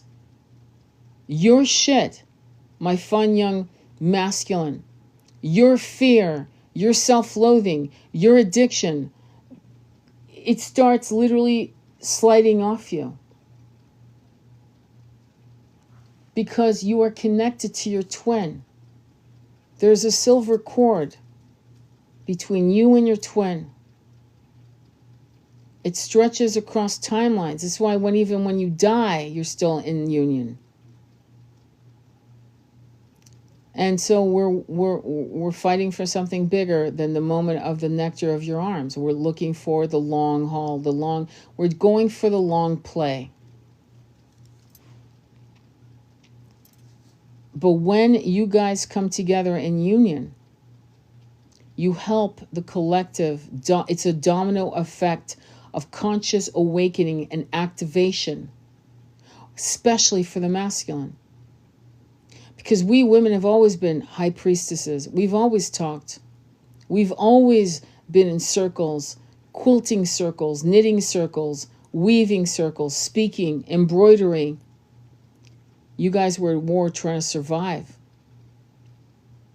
And there were brotherhoods in the ancient world, definitely. But the dilution of that is obvious. When you come into union with your feminine twin, you become a force so powerful because of your ability to just in being together, in activating, and I keep saying it again and again, you become the most important alchemists and manifestors. And that's why the divine template of Yeshua and Mary Magdalene was destroyed. In scripture, it was destroyed. And 2 popes supported that destruction, Pope Benedict and Pope Gregory. Why? Why were they afraid of that? Well, because the status quo would be destroyed, because that means that the patriarchy, the toxic patriarchy, would no longer hold the line, hold, power, subjugation over the masses. That's why. And so that's why when twin flames come into union, there's no more powerful couple on the planet. And they're the most important, besides twin rays.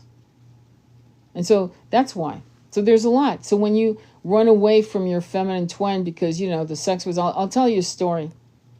And that'll be my last story. It's actually a true story. And I've told it before, but I'll tell it again because it's worth it. This young couple are twin flames. She's 19, he's about 22. I was doing a reading. Her mother had hired me to read for her, and she said, "Can you read for my daughter?" So I did. And she told me about this man, so I did the things that I do to determine if it's a twin flame, whatever. And she said, "We made love." And I went, "How is it?" It was incredible. It was like it was incredible. I knew it was incredible for him. It was incredible for me. And then suddenly, within 5 to 10 minutes, it felt like something exploded between us, and we were both in shock. Now, that puzzled the shit out of me. I was like, what the fuck happened? I remember the movie Revenge with Kevin Costner. If you've never watched it, watch that movie. It's fucking mind-blowing. Because if you're a transcendental thinker like I am, you're going to watch the movie and go, what happens in the next incarnation when they meet? See, that's how I think. But anyway, so we continued the reading, and I confirmed, yeah, that's your twin. And it was sad, too, because fuck. The guy was ghosting her. By the way, gorgeous girl. Stunning young high priestess. And after an hour, I had a download. And I went, hang on. And I started getting the download out of nowhere. Because my calls were done. I was done with her. And it was like, it was an hour after calling her. And I remember the download was the following. They were in a harem. And I went, wait, hang on, harem. A harem. Ottoman Empire. And I got Janissary. Janissary were special force. They were like the Green Berets of special forces. They were, during the Ottoman Empire, they would kidnap Europeans, Chinese, Asians, and Africans to be in harems as slaves and special forces as soldiers. And the Janissaries were a series of young boys that were kidnapped through war, through other ways, usually European, by the way, and they were brainwashed, trained as a specific guard for the Shah or king or whatever the hell it was. Anyway, so I'm sitting there going, how in the fuck is she having sex with a man in a harem? Because in a harem, men are not allowed, number one, and two, they're protected by eunuchs and by the elder women. And I sat there going, I don't understand, hang on. And so I was just letting the vision evolve. And then it hit me, he wasn't a eunuch, of course not. Oh shit, he was a janissary. And so somehow, and I don't know how, he had gotten in the harem and they would meet and they would make love. And one day they were caught. And I think it could have been a woman that turned them in or a eunuch or something happened where they were literally in quotas. They were literally in the middle of the Big O when they were found and dragged from each other. And it was extremely traumatic.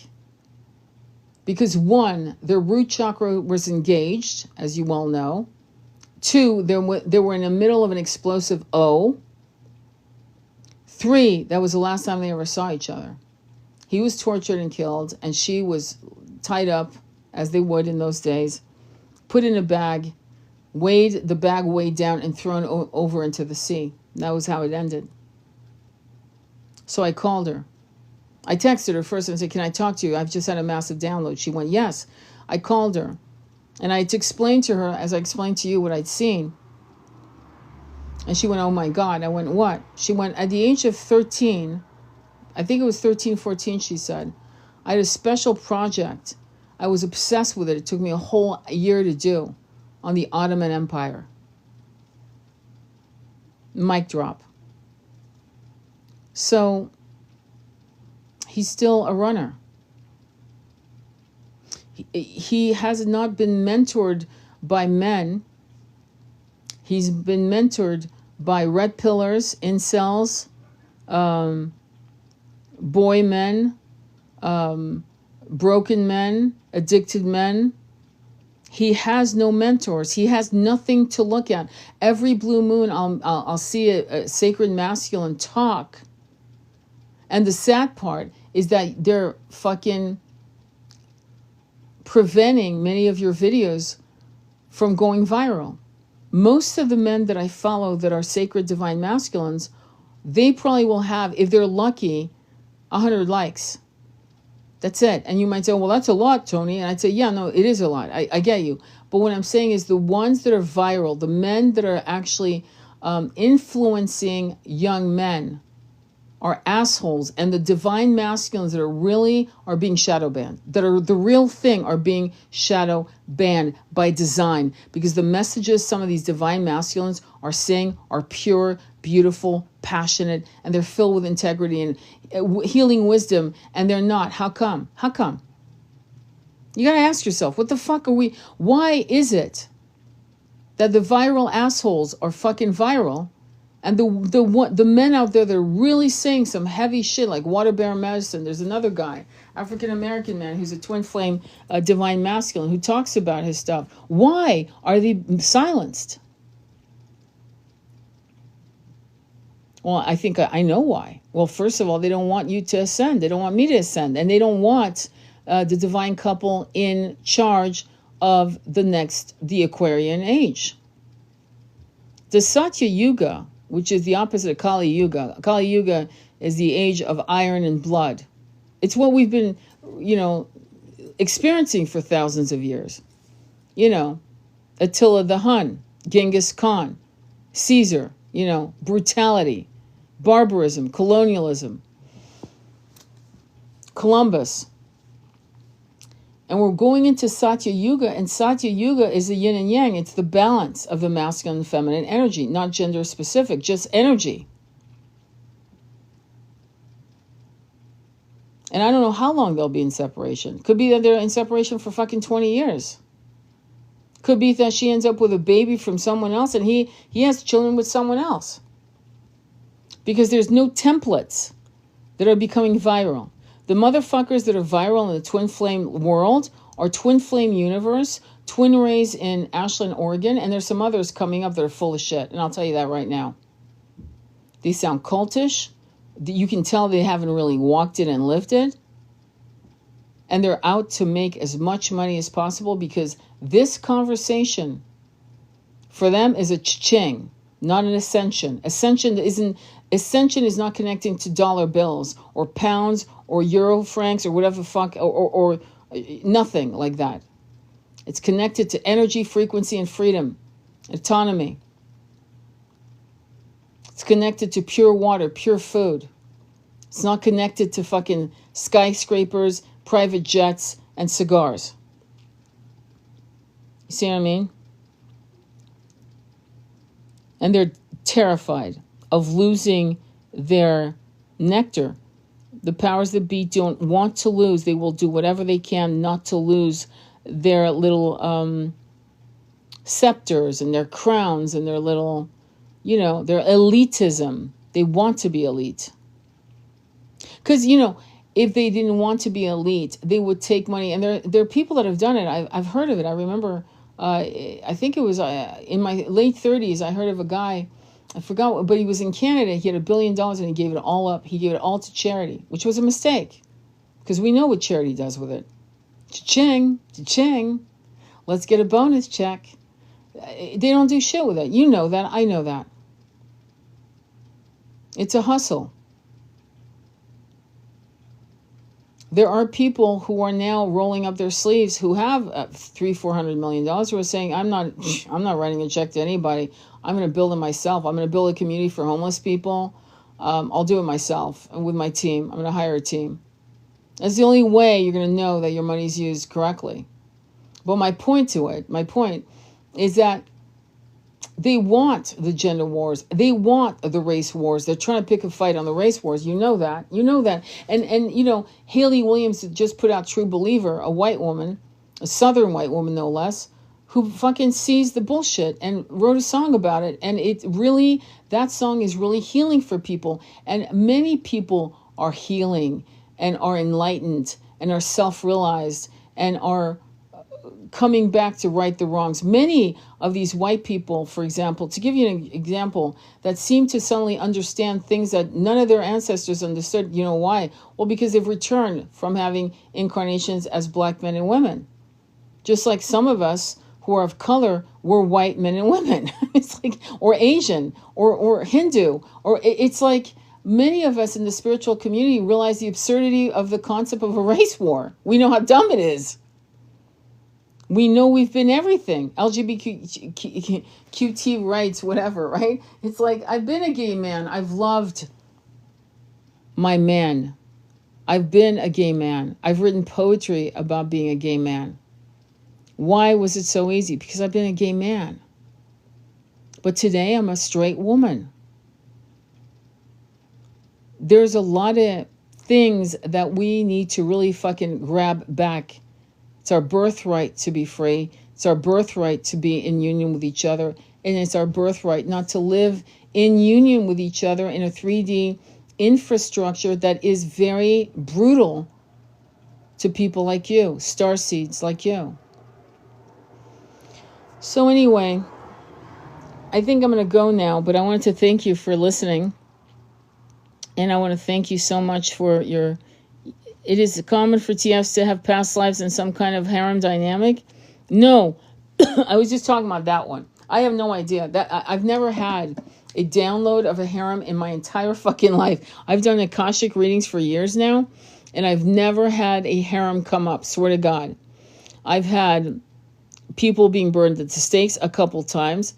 I've had, like I told you before, I don't know, in a live I said to you that I had a client who believed in all the other Akashic shit I had, but the minute I told me to past life as a woman who died in childbirth, like, you know, literally in Holland in the 1800s, he believed in everything else, but he could not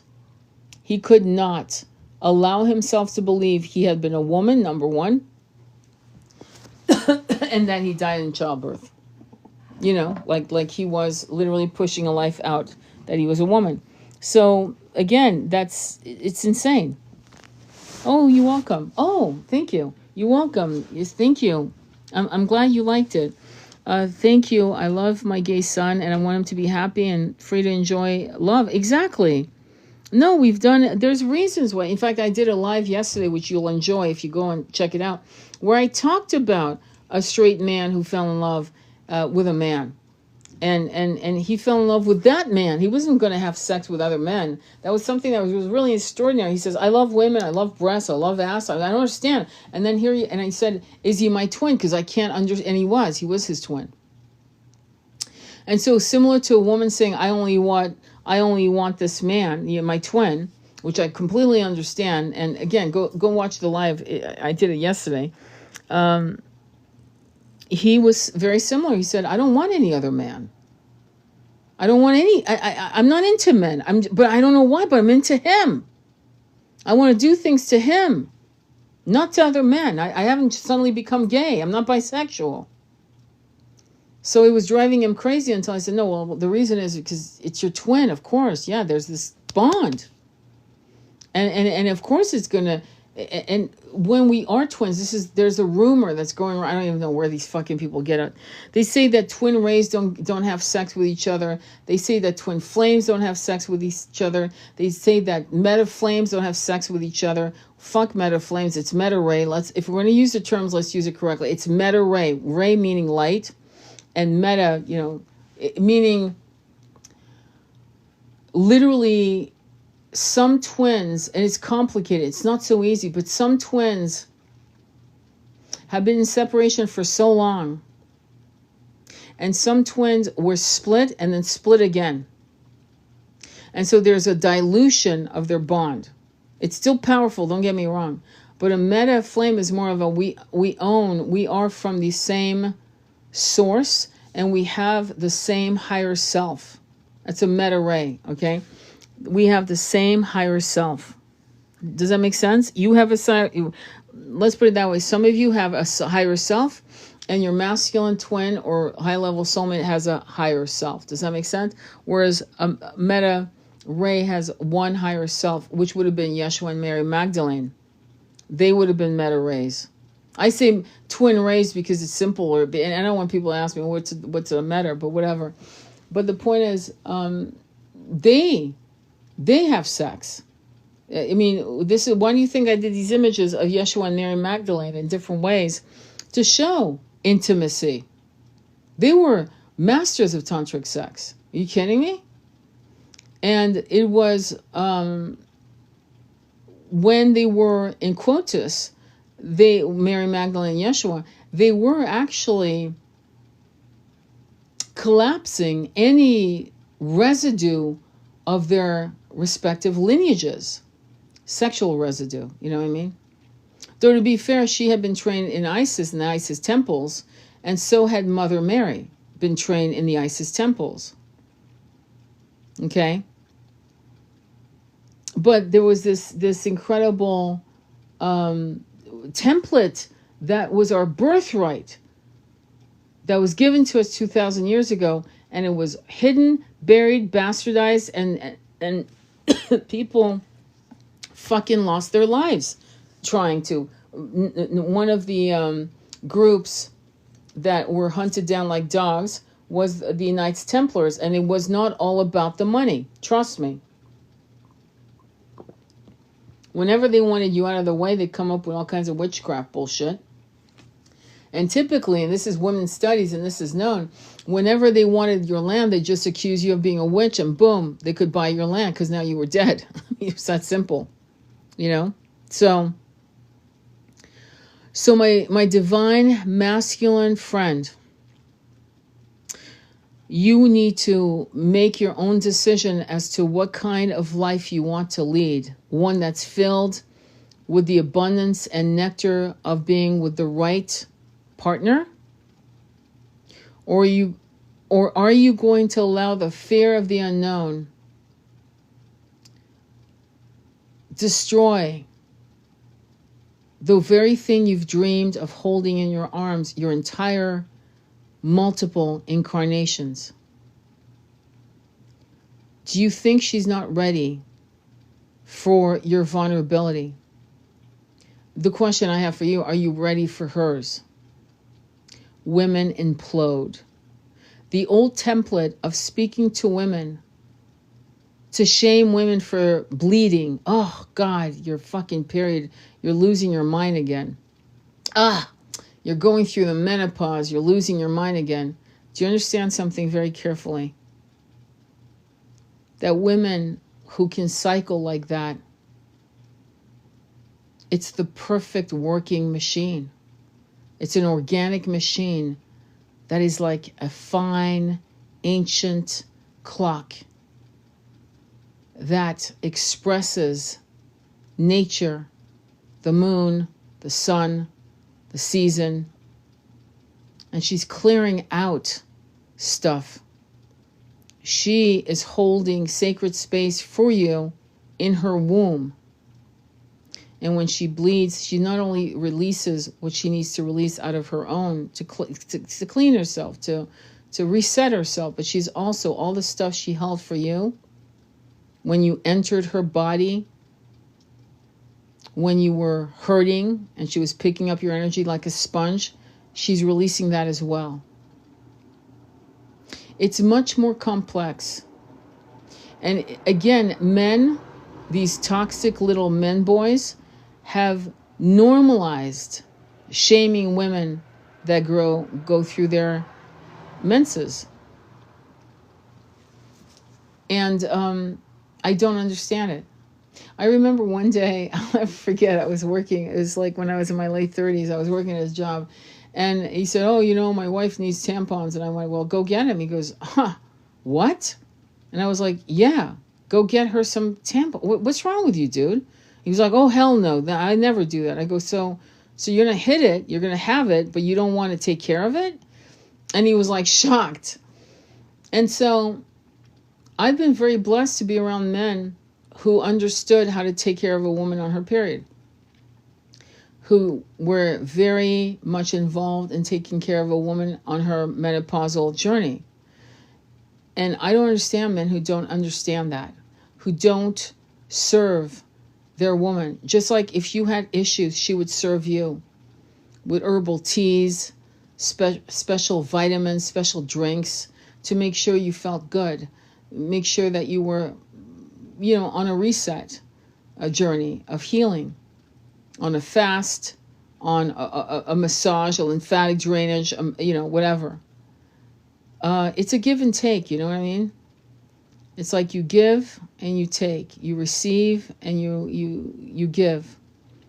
And it should be like that. And anything that has been taught to you by toxic, stupid little men boys, I would suggest that you try to seek out these divine masculines, and I would suggest you listen to women.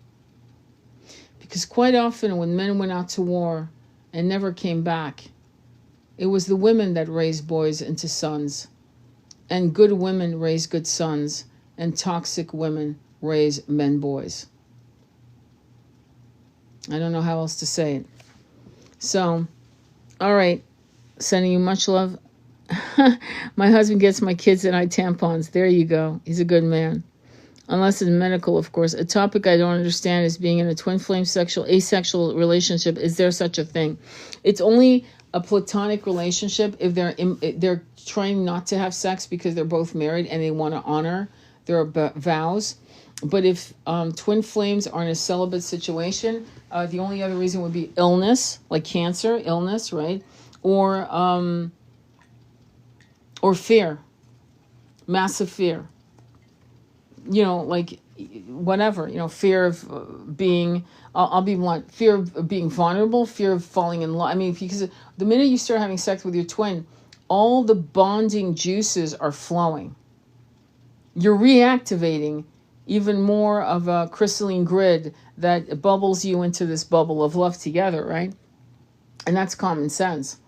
And so if somebody is going through still a healing journey of having been abandoned by their twin, right? The twin ran and ghosted them or whatever, or went with somebody else. When they come back into union, they're going to want to take some time because they still don't feel safe. And typically the reason why they're going to be cautious is because the dark night of a soul, the last one they had when the person left, the twin left, almost took them fucking out. They almost didn't survive themselves. So when the twin comes back, it's not, oh yeah, let's roll in the sheets. It's more like, can we, you know, like, I don't want you to run again. I want to make sure you're here to stay. And, you know, so, but typically it's not because they don't want to be together. It's usually fear. Fear, disease, or they're bonded to other people and they don't want to fucking step on that, if that makes sense, okay? All right, my loves, I'm going to upload this on YouTube. Follow me on YouTube, please. If you're not following me, follow me on YouTube. And this will be up. And then I really want you to listen to the one yesterday because in a way it's perfect for this one. It's like, think of this one as a part 2. And the one yesterday, I made up some twin flame stories. I talked about karma, free will, soul contract, Akashic, the Akashic library, and what else was it? I forgot. But anyway, and so how it all moves together. I'm kind of tired. It's 2 o'clock in the morning again. I can't believe it. All right. Thank you, Star. It was great seeing you. Beth, thank you for being here. Sherry Ann, love you all. Sending you much love on your journey. Namaste.